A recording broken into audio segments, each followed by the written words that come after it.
এই মুহূর্তে সবচাইতে বড় খবর, অন্নপূর্ণা ভান্ডারের ফাইনাল চেকলিস্ট। আগস্টে কারা টাকা পাবেন, কারা বাতিল করবেন, নতুন কি নিয়ম, সব সরকারি আপডেট এক নজরে জেনে নিন এই ভিডিওর মাধ্যমে। তো রাজ্য সরকারের নতুন প্রকল্পের অন্নপূর্ণা ভান্ডার নিয়ে বর্তমানে রাজ্য জুড়ে মহিলাদের মধ্যে প্রবল উত্তেজনা লক্ষ্য করা যাচ্ছে। পুরনো প্রকল্পের পরিবর্তে মহিলাদের আর্থিকভাবে আরও বেশি স্বাবলম্বী করে তোলার জন্য নতুন উদ্যোগ গ্রহণ করা হয়েছে।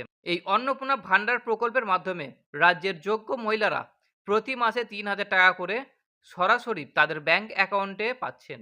ইতিমধ্যেই মাসগুলোর টাকা ইতিমধ্যে আগের মাসের টাকা মহিলাদের ব্যাংক অ্যাকাউন্টে সফলভাবে পৌঁছে, কিন্তু আগস্ট মাসের টাকা কবে আসবে সেই নিয়ে সকলের মনে গভীর আগ্রহ রয়েছে।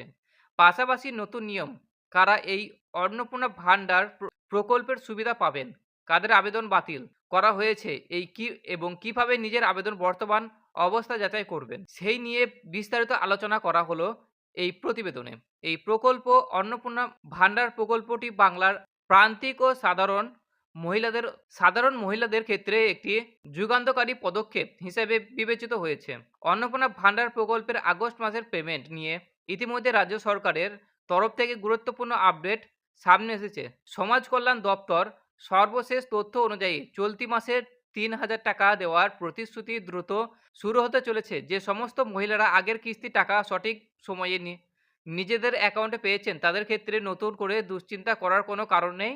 তবে যারা একেবারে নতুন আবেদন করেছেন বা যাদের আগের মাসের টাকা এখনো আসেনি, তাদের অবশ্যই এই নিয়মগুলো ভালো করে জেনে নেওয়া দরকার। সরাসরি উপভোক্তাদের ব্যাংক অ্যাকাউন্টে টাকা পাঠানোর ব্যবস্থার মাধ্যমে অন্নপূর্ণা ভান্ডার প্রকল্পের আর্থিক সহায়তা প্রদান হচ্ছে।